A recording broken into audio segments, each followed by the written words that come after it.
I'm Natalie Hubbard. I teach 7th grade science at Olmsted Academy North, which is an all-boys school. Lots of fun.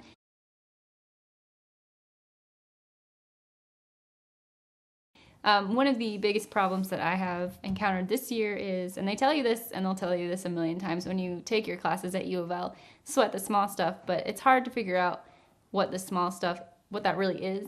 Because when you think of disruptions, you think of kids who are being like purposely disruptive. So they're throwing pencils on the ground or playing paper football. That's something that you can kind of anticipate happening. But the small stuff includes kids who are just joking around, things that you can appreciate as, like I can appreciate as Natalie Hubbard, but I can't appreciate as Miss Hubbard.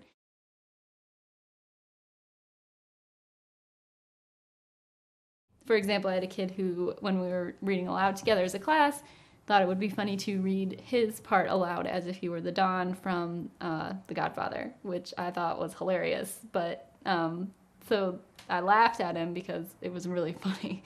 But now he thinks he can do whatever, like joke around all the time, which is extremely disruptive. And I can't teach over like the other kids laughing at him.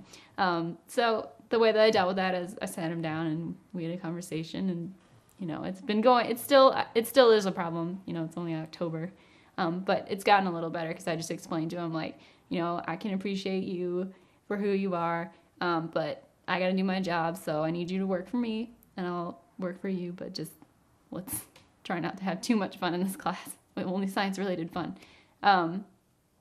So just you always have to be on your A game and nipping everything in the bud. Even if you think it's not going to be a problem, you should probably just take care of it right away anyway, because that's going to save you a lot of time down the road.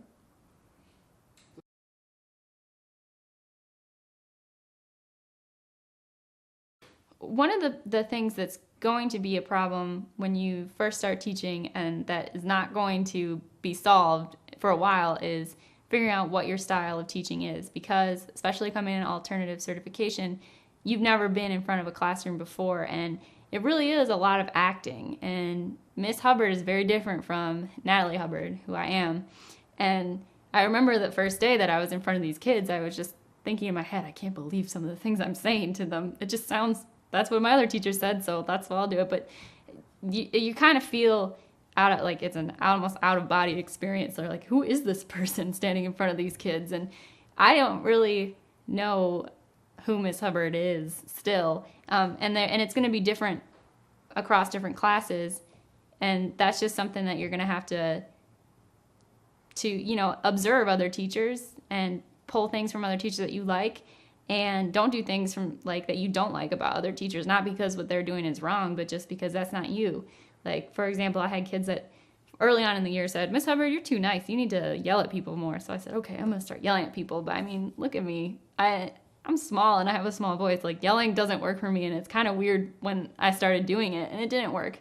They don't listen when I yell, so that's not something I'm going to do with my kids, and I had to learn that by trial and error.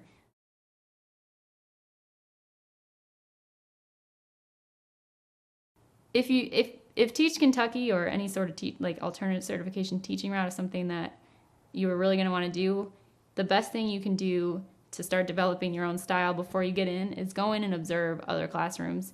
Most teachers are cool with having you come in and look and watch what they do. So do that before you come down here or you get into your own classroom, so you can kind of figure out what you like about some teachers, what you don't like, and come in there with an idea about how you're going to be. You're still going to have to change it anyway, but it's better than nothing.